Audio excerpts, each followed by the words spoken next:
My name is Alicia Shapiro with AInews.com, and welcome to another episode of our Driving Tomorrow Conversations with Industry Leaders, where we explore the latest developments and newest innovations in the world of artificial intelligence. Today, I'm excited to be speaking with Leo Ma, founder and CEO of RoboForce, an AI robotics company on a mission to transform the global workforce. RoboForce is pioneering a new category of automation with its Robo-Labor system, built to take on the most dangerous, tedious, and physically demanding work that humans shouldn't really have to do. With a team of experts from Tesla, CMU Robotics, Amazon Robotics, and more, RoboForce is deploying its first product, the RF04, across industries like clean energy and manufacturing, dramatically reducing costs, deployment time, and operational risk. The company is also deeply committed to sustainability and equity, positioning robotics as a force for good in the global decarbonization effort. In today's interview, we'll explore the future of robo-labor, how AI and robotics are solving workforce shortages, and what's next for RoboForce, from solo farms to space. So thank you for joining us today, Leo. Thank you for having me. Very excited to be here. Oh, absolutely. I'm glad to have you here too. All right, let's just start with the big picture. What inspired you to launch RoboForce, and how did your background, along with your team's experience, come together to build the first of its kind robo-labor system? Well, it's a combination of recent years of hard work, luck, and it's a natural result of the whole team see this timing is, and then we decided to start a company. As you just introduced that, there's so much opportunity in terms of things that shouldn't have to be human to do. Right. It's rare for us as a team to see three things come together as one opportunity. One is the tremendous technical value in AI robotics and tremendous business value. We can talk more about the big gap in supply and demand of labor. And then there is also tremendous value for humanity, that there are things that shouldn't have to be human to do. So when we realize, wow, robo-labor is potentially changing all three as opportunity. So it's as most movies start.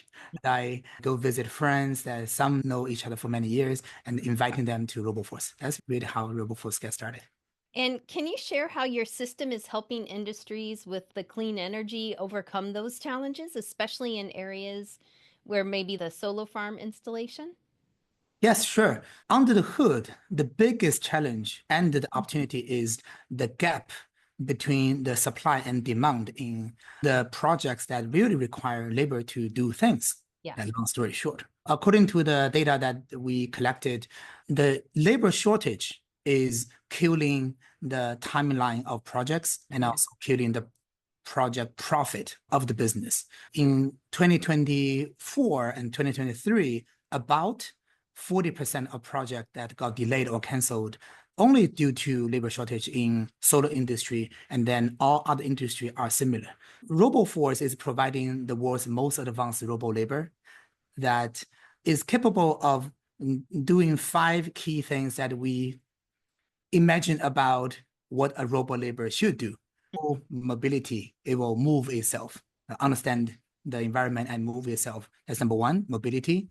Manipulation to the level of 1 millimeter accuracy, which that is the threshold or target that we actually need to do a real work. And then learning, communication, follow the safety compliance or follow the safety protocol. So to summarize, the robo-labor is able to really do a long list and mix and match of things that using the capability of a mobility, manipulation, learning, communication, and safety compliance. And you've personally visited mining and manufacturing and solar project sites to understand the challenges and safety issues firsthand. How did those experiences shape the design of RoboForce's deployments, especially in terms of the safety and scalability and real-world performance? Well, that's a great question. As part of the previous about 15 years that I visited more than 200 all kinds of working conditions, that in more than 10 years, all kinds of factory, indoor, outdoor, in middle of a desert, under the ground, and pretty much all kinds that we could think of, thanks to friends and business leaders in the field. I see two major things are constantly really driving the need forward. One is there are things that need to be handled, or there are a lot of work that we really need.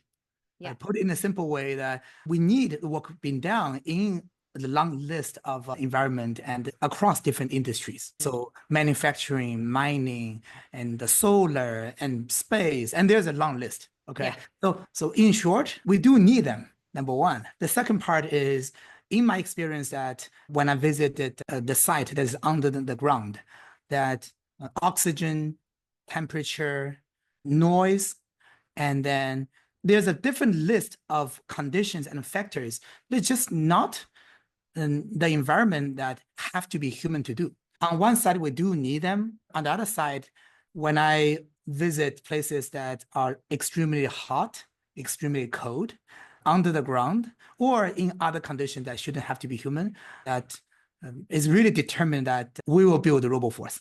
Yeah. To fulfill the need and using Robo-Labor to do it. You know, it's interesting. You mentioned the temperature and different things because when I was first reading about it, I was thinking, oh, it's just really dangerous to be in logging or mining or things like that. And I was just thinking the danger part of it, but I wasn't thinking the environmental conditions of the Exactly. temperature and the sun beating down on you or whatever. That's interesting. I can give you two very interesting example. One of the desert project that I visited last year, I was trying to find one tree that so I can find a spot of shade that we have a conversation, but I simply cannot find a single tree in the big 1 gigawatt project. That's one. And second, I heard from the business owner of the cold chain, if cold chain, that the environment is so cold. So the turnover rate every year is pretty much 100%. So it's a condition that we need things to getting handled, but just too hard for human worker to do. You've described RoboForce's mission as robots or robotics for humanity. What does that phrase mean to you, and how do you balance advanced automation with the broader societal and ethical implications of replacing or maybe augmenting human labor?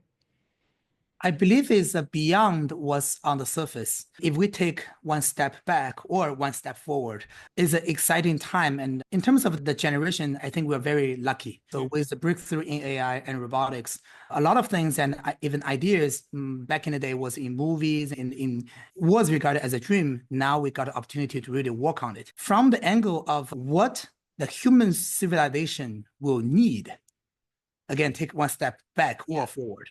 We need energy.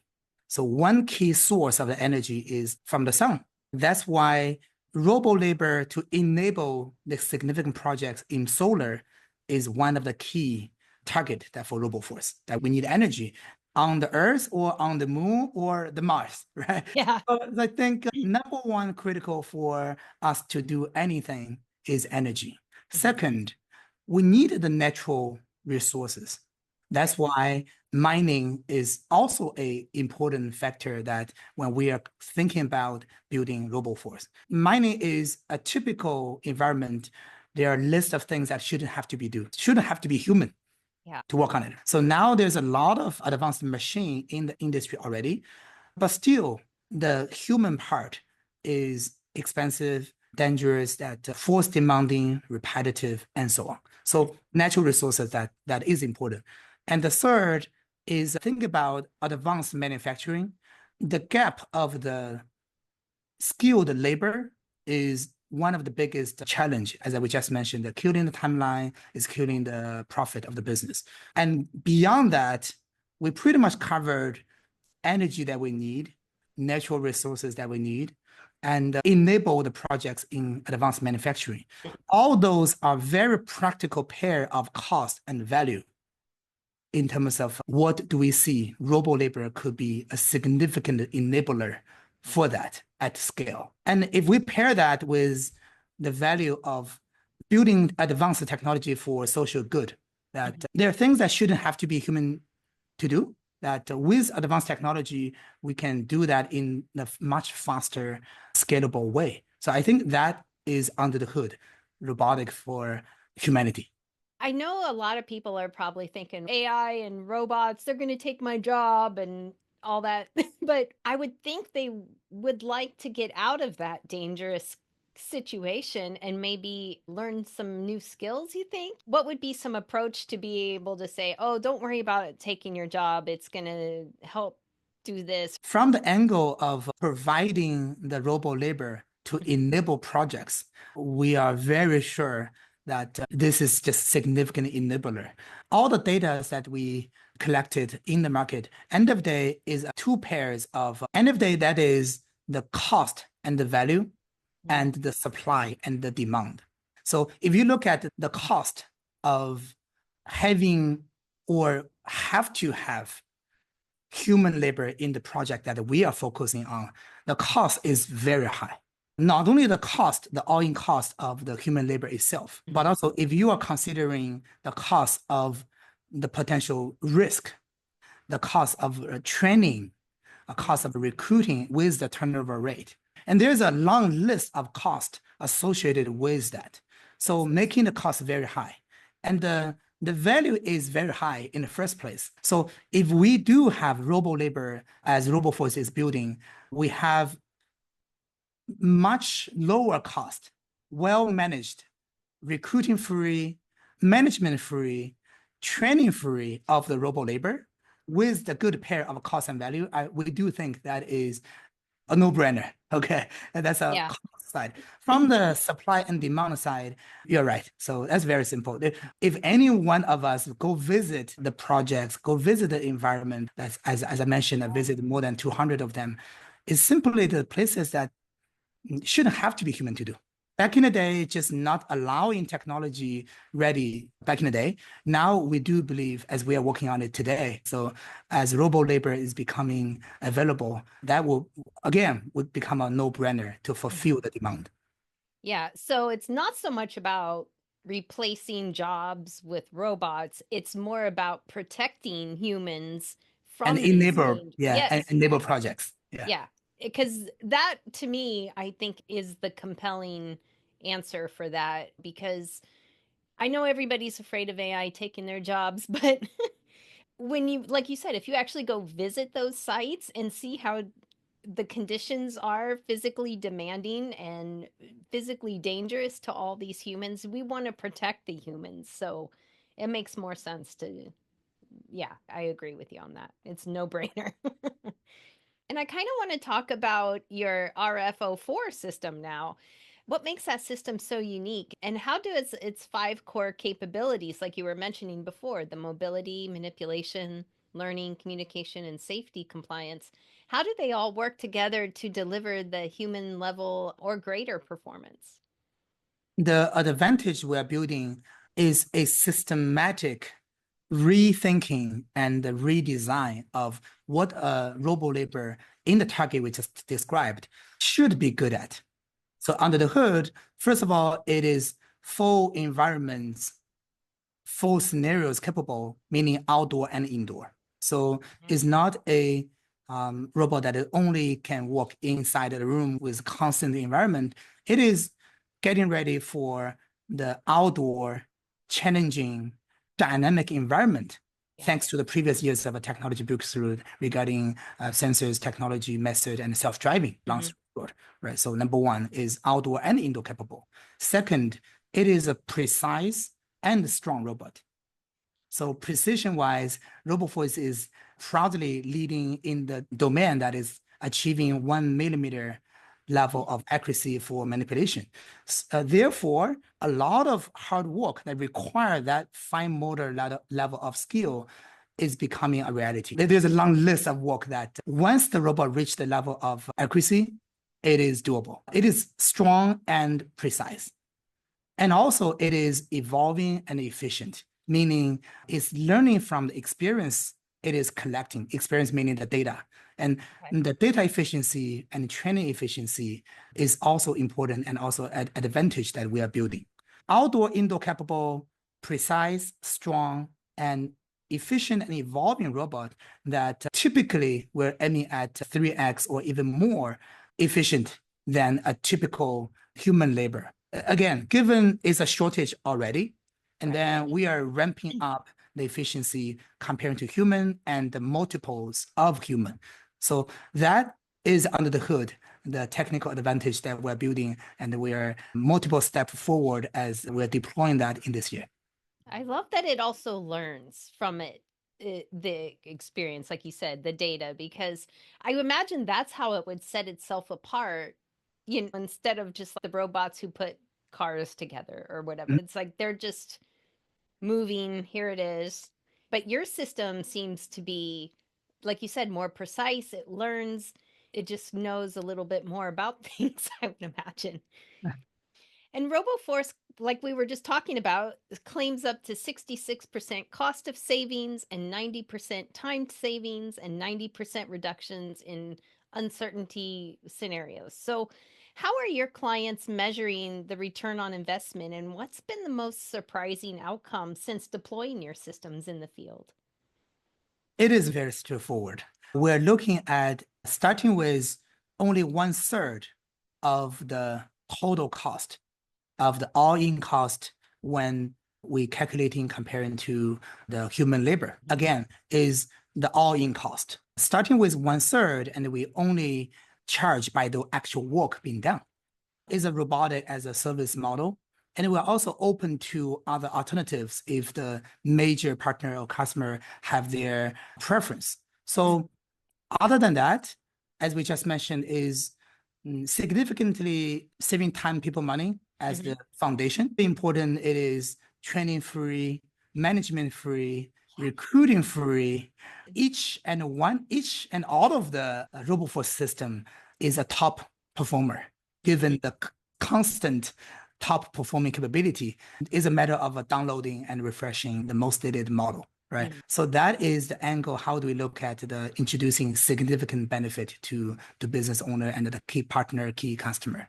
When you say the biggest surprise, is that surprise to us, or do you mean a surprise to customer? Maybe to you, I imagine, because you already have things figured out. So yeah.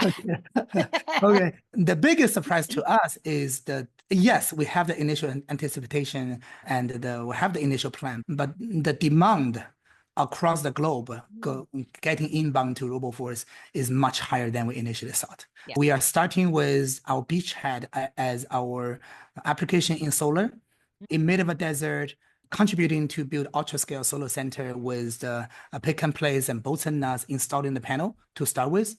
And then given the nature of the new technology, we find that the capability is so extendable and scalable, meaning once the system, as the system can do today, once the system is able to do the bolts and nuts so small in mid of a desert, there's a long list of very similar, very extendable application, and the global leaders are talking to us. To summarize, the high demand is even beyond our initial anticipation. It's beyond our initial plan. So that is a surprise that I find the most interesting.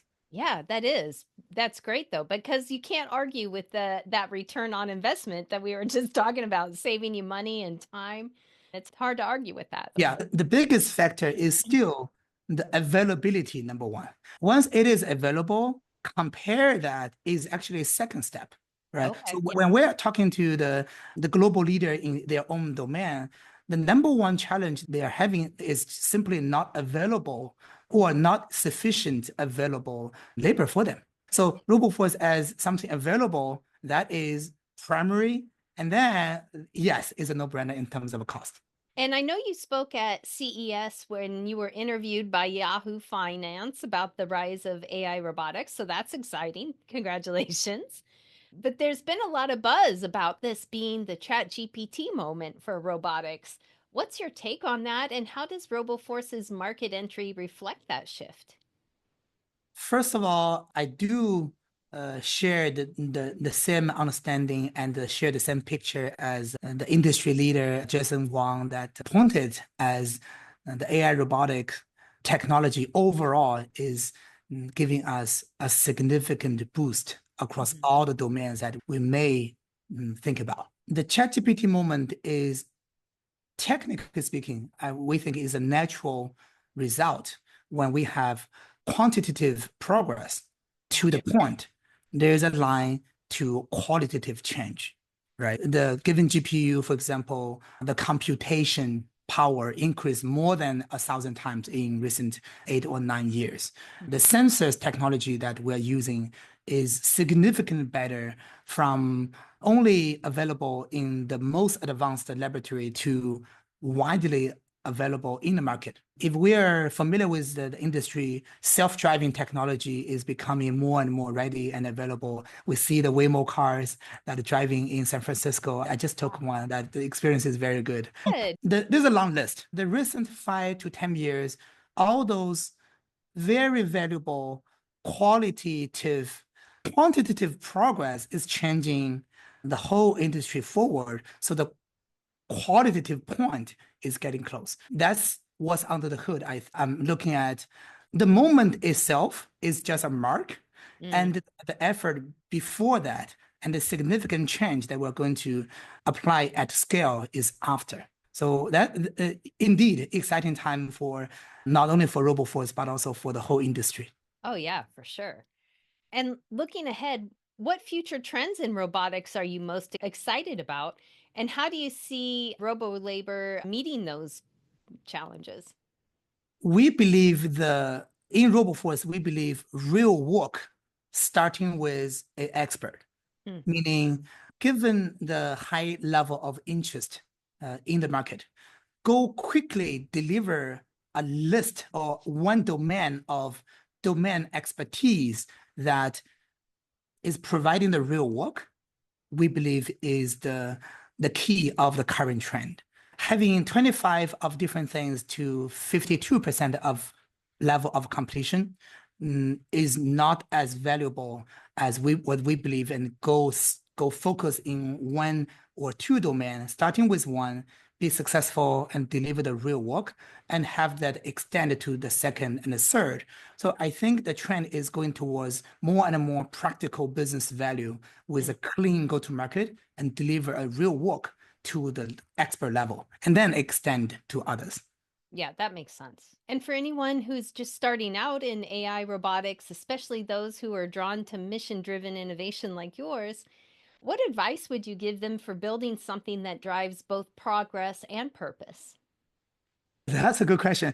I think first thing first, learn how to use AI.